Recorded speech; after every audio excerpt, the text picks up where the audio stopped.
इस news channel पर जो भी वक्ता ने कहा वो उसकी अपनी राय है जिसकी पुष्टि नेशन न्यूज इंडिया नहीं करता। धन्यवाद। जो समाज का मार्गदर्शन करते हैं सिर्फ वही आंकड़े नहीं, जो लोग विचारों को सुन के विचारों का प्रसारण करते हैं वो भी आदरणीय होते हैं। अगर ऑडियंस ना हो तो प्रचारक नहीं करा सकता, इसलिए ऑडियंस को ज़्यादा होने दें, उनका ज़्यादा स्वागत करना चाहिए। और इसलिए मुझे लगता है कि जब भी विचारों का प्रचार प्रसार करना हो तब ऑडियंस को ही फोकस करना चाहिए। हमारा खुद का ऐसा अनुभव रहा है कि क्लास में हम बच्चों को पढ़ाते हैं तो उसमें जो वंचित समाज के बच्चे होते हैं वो या तो बैक बेंचर्स होते हैं या हेजिटेट करते हैं या उनका पढ़ाई में मन नहीं लगता या उनके घर में बहुत प्रॉब्लम रहता है और इसीलिए उनकी पर्सनैलिटी पूरी दूसरे बच्चों से डाउन होती है। इस बात पर विचार किया जाना चाहिए था। मुझे लगता नहीं कि मैं शायद आपका मार्गदर्शन अच्छी तरह कर पाऊँगा, लेकिन कुछ ऐसी चीज़ें मैं आपको जरूर बताऊँगा जो आपको अपने बच्चों को भी बतानी होंगी और जो भी मिले उसको आप ये बातें बताएंगे तो शायद उस समाज का पर्सनैलिटी डेवलपमेंट हो सके, क्योंकि शिक्षा पर्सनैलिटी डेवलपमेंट में काफ़ी ज़्यादा ज़रूरी है। इसीलिए शायद हर किसी का सपना होता है कि हमारा बच्चा पढ़ लिख कर कुछ बन जाए, या तो नौकरी करे या व्यवसाय करे, उसको सफलता मिले। और हमारे समाज में सबसे ज़्यादा इस चीज़ का वंचितपन रहा है, चाहे हम दूसरों ने रोका, चाहे हमारा खुद की एबिलिटी हम सक्षम नहीं हो पाए, तो नहीं कारण रहे। अब हम उन चीज़ों से थोड़ा आगे आए तो इस बारे में हमें सोचना होगा। तो पर्सनैलिटी डेवलपमेंट के बारे में अगर हम विचार करते हैं तो उसमें सबसे पहले दो चीज़ें हमारे सामने आ जाती हैं कि हमें बाहरी पर्यावरण कैसा मिल रहा है, घर का पर्यावरण कैसा मिल रहा है, घर वातावरण, क्या हमें सारी चीज़ें सारी सहूलियतें मिल पा रही है या नहीं मिल पा रही। जब हमें ये चीज़ें नहीं मिल पा रही होती तो उसके पीछे हमारे कुछ सोशल इकोनॉमिक यानी सामाजिक आर्थिक कुछ कारण रहते हैं। उन कारणों को हमें जानना जरूरी है। एक पेरेंट के तौर पर हमें जानना जरूरी है, टीचर के तौर पर जानना जरूरी है और एक इंडिविजुअल के तौर पर भी हमें जानना जरूरी है, क्योंकि हम सभी जो है ना वो पर्सनैलिटी डेवलपमेंट हो या पर्सनल डेवलपमेंट को एक इकोनॉमिक डेवलपमेंट समझ लेते हैं। तो उसी से आगा जाता है, जिसके पास ज़्यादा जितना पैसा उतना ज़्यादा उसका पर्सनैलिटी डेवलपमेंट अच्छा है, उससे वो मुकाबला नहीं कर पाए। और ये पैसा कहाँ से आएगा? पैसा दो चीज़ों से आता है, या तो आप नौकरी करें या कोई व्यवसाय करें। लेकिन इसके लिए सबसे ज़्यादा जरूरी चीज़ क्या है? इसके लिए सबसे ज़्यादा जरूरी चीज़ है सेल्फ अवेयरनेस, यानी कि आत्ममंथन, आत्मजागरूकता। हम सभी या तो आत्ममंथन करने से डरते हैं या हमें आता ही नहीं। प्रॉब्लम है क्योंकि हम उस लेवल तक सोच ही नहीं पाते कि क्या हमें कोई कमी हो सकती है। लेकिन हमें जानना चाहिए कि शायद हमने भी कोई कमी रह सकती है। अगर हमें ये भी नहीं पता कि आत्ममंथन कैसे करें तो हमें ये चीज़ बहुत बारीकी से पता होती है, वो है हमारी चिंता, हमारा कंसर्न। हम चिंतित किस लिए? कम से कम ये तो एक घर में सदस्यों को पता होता ही है। शायद उसी से हमें ये समझ में आ जाए कि हम किस ओर जागरूक होना चाहिए, क्योंकि हम सब यही चाहते हैं कि हम समाज में सेल्फ रिस्पेक्ट के साथ जीएं। और रिस्पेक्ट उसी की है जिसके पास रुपया पैसा है, जिसके पास कोई अच्छा व्यवसाय है या जिसके पास एक अच्छी नौकरी है, रुतबा है। हमारी बरसों से कोशिश ये रही है कि हम इज्जत की रोटी खाएं, या समाज की यही जरूरत रही है कि हम इज्जत की रोटी खाते रहें। लेकिन ये तब मिलेगी जब आपको सेल्फ नॉलेज होगा। ये दूसरा पॉइंट, सेल्फ अवेयरनेस के बाद दूसरा पॉइंट आता है सेल्फ नॉलेज। सेल्फ नॉलेज में हमें दो चार चीज़ों पर ध्यान रखना पड़ेगा, यानी कि स्वयं की कमी, स्वयं की क्षमता, स्वयं के लिए अवसर और स्वयं के लिए चुनौती। इन चीज़ों पर बहुत ज़्यादा ध्यान देना पड़ेगा। हमारी क्षमता क्या है? हमें दूसरे लोगों से इंस्पायर होना चाहिए, और उसमें सबसे बड़ी जो प्रतिभा है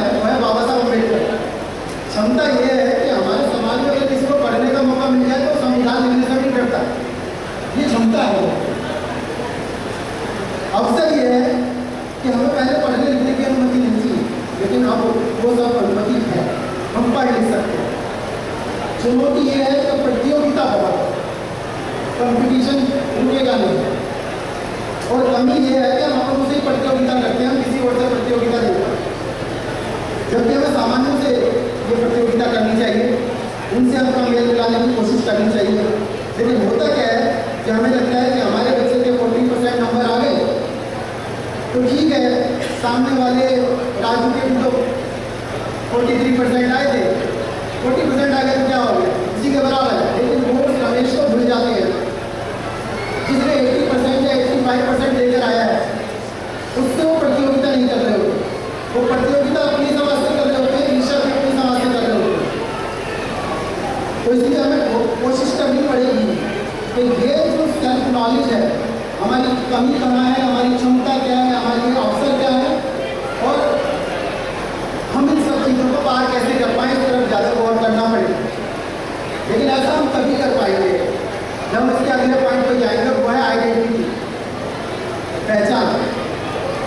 हमें अपनी पहचान पता होनी चाहिए। जैसा कि यहाँ पे लिखा भी है कि वो लोग अपना इतिहास नहीं बना सकते जो अपना इतिहास भूल गए। लेकिन इसके लिए जरूरी नहीं है कि हम सब इतिहास के पीछे पड़े रहे और इतिहास में जीते रहे। इतिहास में हमारे साथ ये हुआ वो हुआ, हम इसी चीज़ को गाना गाते रहे, ये भी जरूरी नहीं है। जरूरी है उस चीज़ को समझ कर, उसकी कमियों को, इतिहास की कमियों को ढूंढ कर उसको खोज के आगे बढ़ा जाए। इस दिमागी ख्याल को या इस सोशल प्रशासन को हमें तोड़ना होगा। ये सामान्य जो लोग हैं वो हमारे लिए धारणा बनाए बैठे हैं कि SC ST OBC ये इस तरह के लोग, हमें उनके बराबर करने के लिए उसी तरह का इंसान बनना पड़ेगा।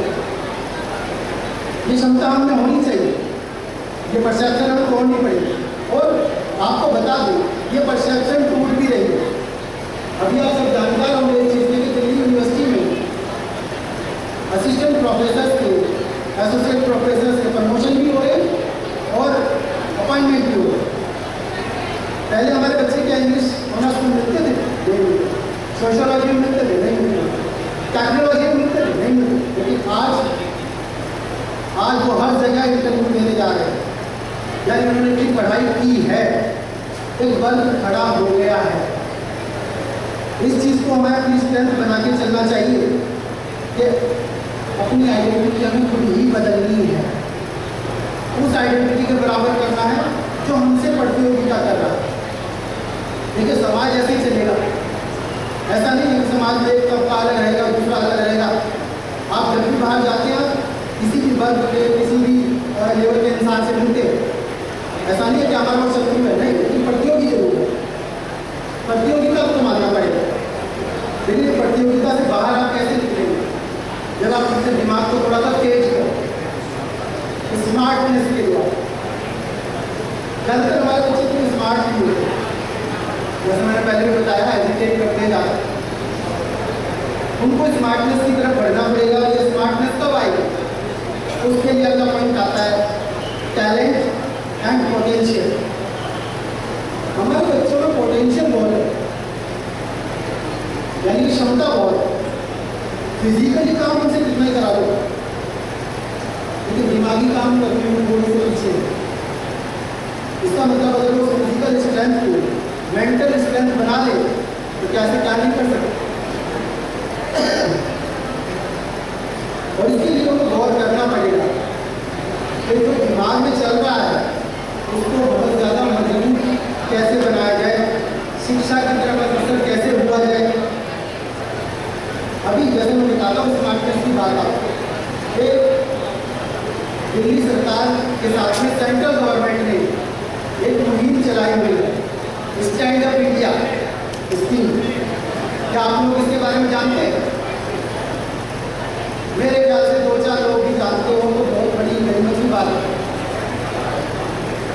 ये स्कीम ऐसी है कि इसके अंदर आप अगर कोई भी व्यवसाय शुरू करना चाहें तो बैंक आपको लोन देगा 10,000 से लेकर 1 करोड़ रुपए तक का।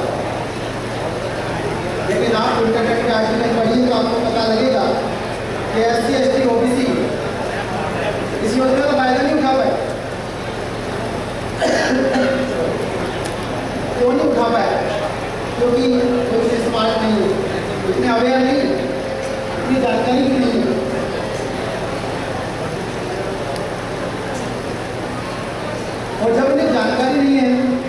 वो इन चीज़ों का मुकाबला कैसे करें? क्योंकि हमारे पास एक चीज़ की हमेशा कमी रही है, ह्यूमन कैपिटल, यानी कि मानवीय पूंजी।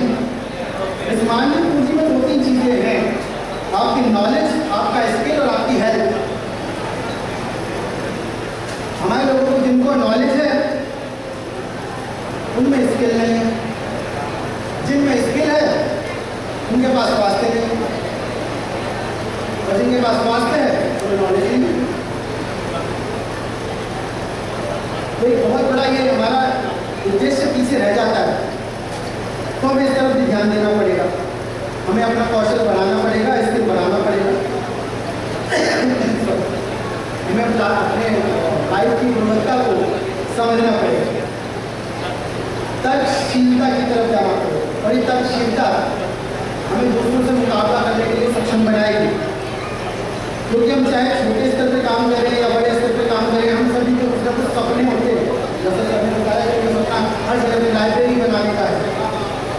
हर इंसान अपने लिए कुछ ना कुछ ड्रीम्स देखता है। ड्रीम्स लेकिन तभी पूरे हो सकते हैं जब हम सभी लोग अपने सोशल रिस्पॉन्सिबिलिटी को निभाएंगे, सामाजिक जिम्मेदारी। अभी एक क्वेश्चन खड़ा हो गया था कि लाइब्रेरी आगे चलेगी कैसे, कौन आएगा यहाँ पे, कौन इसकी देखरेख करेगा, मैन पावर कहाँ से लाएंगे? एक तो यहाँ पर मॉनिटर करने वाला भी चाहिए, एक यहाँ पे चौकीदार भी चाहिए, एक यहाँ पे बुक इश्यू करने वाला भी चाहिए। तो ये पॉइंट इससे जुड़ा हुआ है कि सोशल रिस्पॉन्सिबिलिटी का काम है। समाज में जितने भी लोग जो जानते हैं कि सोसाइटी को पेबैक कैसे करना है, उनसे जुड़ना एक बहुत बड़ी मुहिम होनी चाहिए हमें, क्योंकि ये चीज़ें तभी सक्सेसफुल हो पाएंगी जब अपनी सोशल रिस्पॉन्सिबिलिटी को समझेंगे। हम अपने जीवन में से अगर एक व्यक्ति में 1 घंटा भी किसी के लिए निकाल लें तो बहुत बड़े बड़े काम हो सकते हैं। हमें ऐसे टीचर्स से ऐसे कैरियर गाइडेंस दे सकते हैं, ऐसे लोगों से जुड़ना पड़ेगा ताकि ये चीज़ें सक्सेसफुल हो सके। अदरवाइज हमारे सारे सपने अधूरे रह जाएंगे। तो मैं अपने व्याख्यान को थोड़ा छोटा करते हुए, जैसा कि अभी योगेश जी ने कहा, हमें इसको बड़ा ध्यान देना चाहिए कि हमारे एस्पिरेशंस क्या है, हमारी आकांक्षाएं क्या हैं। और इसलिए हमें मुकाबला अपने लोगों से नहीं करना है, हमें मुकाबला उस समाज से करना है जो हमारे इर्द गिर्द रहता है। जो हमारा अवरोधक है उसे हमें अपना दोस्त भी बनाना होगा, उसे हमें अपना प्रतियोगी भी मानना पड़ेगा। और ये दोनों चीज़ें साथ में लेके चलेंगे तो हमें सबसे बड़ी चीज़ पड़ेगी एजुकेशन की जरूरत। और उस एजुकेशन में सबसे बड़ा कदम आज ये जो हमारी लाइब्रेरी खुली है वो सबसे बड़ा कदम मैं मानता हूँ। लेकिन इसमें भी एक प्रॉब्लम है कि डिजिटल मीडिया आ गया, हमारे बच्चे फ़ोन को लाइब्रेरी समझ रहे हैं। फ़ोन में सब कुछ नहीं है, उन्हें समझाना पड़ेगा। फ़ोन में भटकाने वाली चीज़ें भी हैं, इंटरनेट पे भटकाने वाली चीज़ें भी हैं। अगर हमें इस सोसाइटी का पायनियर या रूप बनना है तो हमें ये समझ में डालनी पड़ेगी कि आप लाइब्रेरी जाइए, शांति में पढ़िए, और किसी चीज़ की ज़रूरत हो तो हमसे कहिए। और मैं मानता हूँ यह समाज में जितने प्रतिष्ठित लोग हैं वो इस चीज़ में आगे ही रहेंगे, पीछे नहीं हटेंगे। बस ये मेरी छोटी सी बात थी जो मैं आपको समझाना चाहता था कि ये काम सिर्फ हमारा नहीं, ये काम ऑडियंस का भी है। ये आपका काम ज़्यादा बनता है, हमारा काम कम।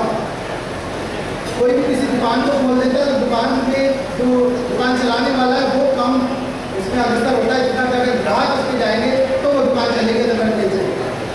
तो आप समाज के छोटे छोटे से सेल्स हैं, आप दूसरों को इन चीज़ों से अवगत कराइए कि वहाँ लाइब्रेरी खुली है, वहाँ आप जाइए, वहाँ बैठ के पढ़िए। अगर इतना हम कोशिश करते हैं शायद इन चीज़ में आगे हो सकते हैं। इन्हीं शब्दों के साथ आप सभी का बहुत बहुत धन्यवाद कि आपने मुझे इतने आराम से सुना। मैं आप सभी का बहुत बहुत धन्यवाद।